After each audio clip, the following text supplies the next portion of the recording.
Testing, testing. Burn them all. Burn them all. Every last one of them. No Molotovs required.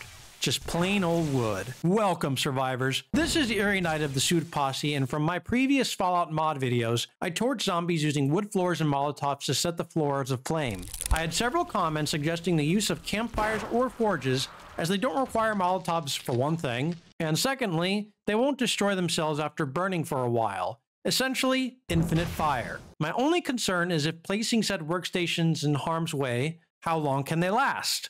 Any errant cop spit, cop explosion, dumb explosion for late game hordes can easily destroy them, especially the campfire with its 100 hit points. While the forge has 800, it is still considerably less than even a cobblestone block. To address these concerns and to find a reliable, consistent horde-based design, it all boils down to testing. Let's science the hell out of this. We'll begin with the campfire. First, let's test the hypothesis that campfires can still burn zombies. I believe they still do, but let's prove that. Yes, they do. But do note that it took several seconds for the biker to ignite. This could be an issue as zombies won't be sitting still during the horde, and I fear they'll move too fast over a campfire or even an entire series of campfires for them to catch fire. As for the protection issue, I want to see if we build something over the campfire, can they still ignite? If we plop Mr. Businessman down on top of the bars placed as close to the fire as the game will allow, we see he does in fact not burst into flames. Disappointing. Time to see if the forge fares better. Going to remove the bars and campfires and reconfigure our test to place down 2 forges. Like the campfire, we'll test if a forge can ignite, and it looks like it does. Similarly, the ignition also takes a couple seconds, which is a problem we'll need to overcome. It looks like the burny part of the forge is on the one side.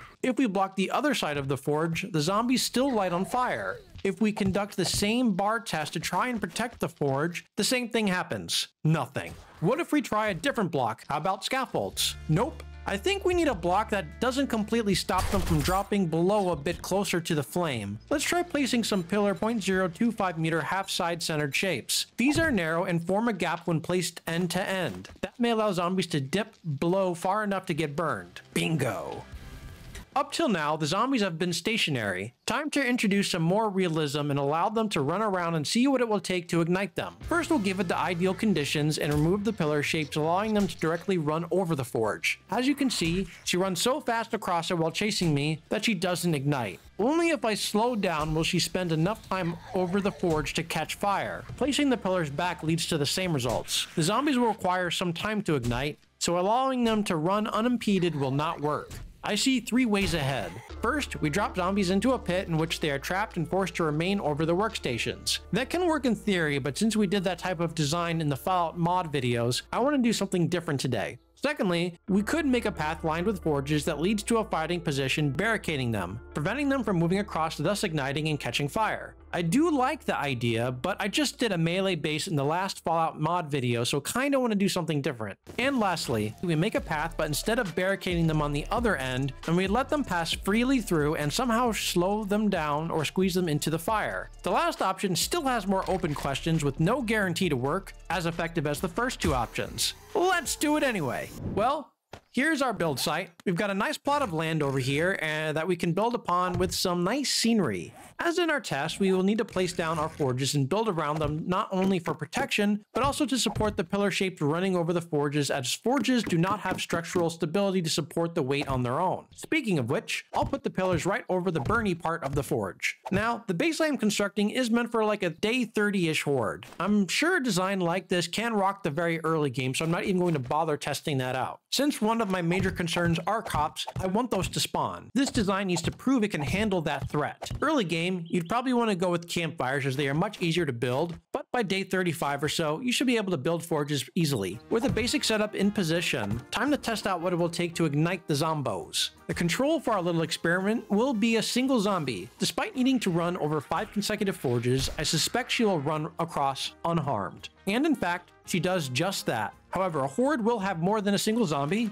Duh. So perhaps as they run, they might bunch up a bit, causing some backup and delaying the rear zombies just enough to ignite. Well, it does seem to work. I'm not sure how consistent it would be, but for the average player, this might be suitable. But I wonder if we can make it more effective. Maybe if we force zombies to crawl, it can squeeze them into the burny part. To test that theory, I will place some half blocks to create a small enough region that is still pathable but large enough for zombies to freely walk upright. Again, the control, and again, no fire. I'm a bit disappointed with that, but let's try a group again. And surprisingly, that had the opposite effect of what I wanted. It prevented any fire with the group. It looks like when they are on all fours, they are less likely to be pushed into the fire. Another way we could try to slow them down is electric fence posts. However, the concern here has to be if we slow them too much. Yes, they'll burn, but they could get so stuck and crowded so severely that they beat on the walls or worse, beat on the forges. So I think the key here is minimalism. A single set of fence posts, one wire. That way they pause long enough to ignite, but then move on past keeping the flow going. That's the theory at least. Time for the practice. Again, our control experiment, but this time she catches fire. But some not, like these two. Some.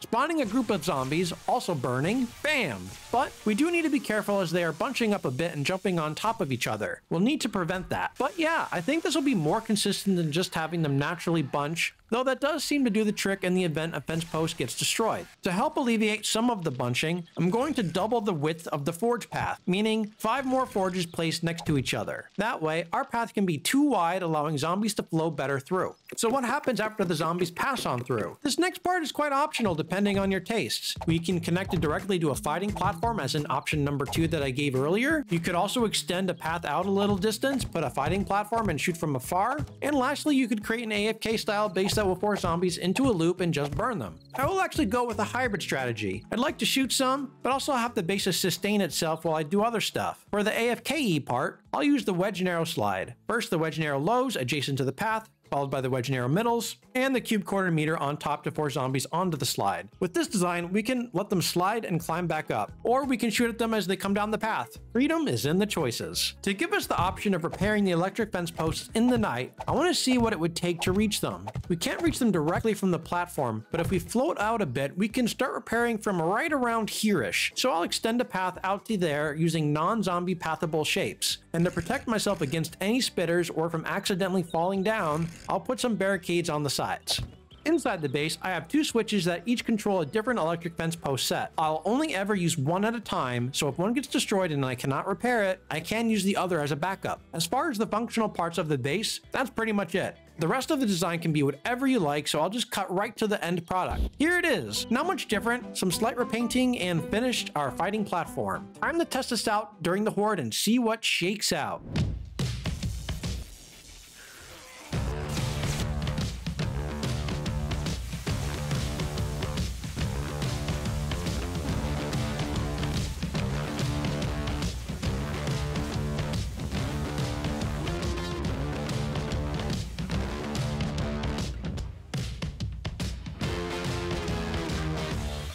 This was going extremely great until 2 cop explosions destroyed a chunk of the forges.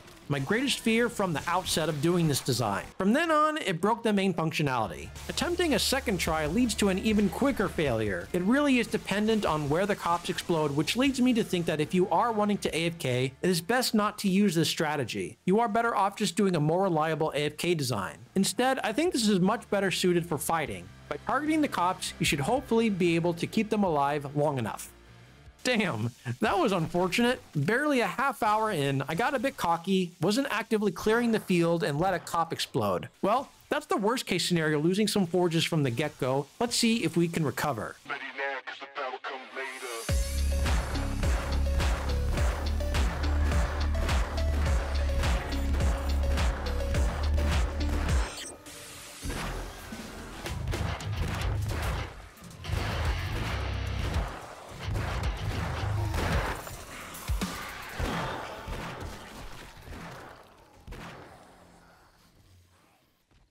Well, despite the rough start, I was able to target all the cops throughout the rest of the Horde and prevent more destruction. The fire really does help dish out some damage, as we saw during the AFK attempts, and it really can help you clear out the low tier zombies while you deal with the tougher ones. That being said, make sure you clear the field enough so you can see all the cops and in later Hordes the demos. The base is really reliant on dealing with the cops, but if you can, it is extremely fun and effective for dealing a great amount of AoE damage. Who needs Molotovs? You can have fire for much cheaper. Replacing forges is trivial as it takes easily obtainable resources to craft. Anyways, hope you all enjoyed our little experiment, and if you like this type of content, please hit the like button and subscribe. I'd also like to give a big shout out to our awesome patrons whose generosity literally powers the channel. On that note, this is Eerie Knight signing off. See you all next time.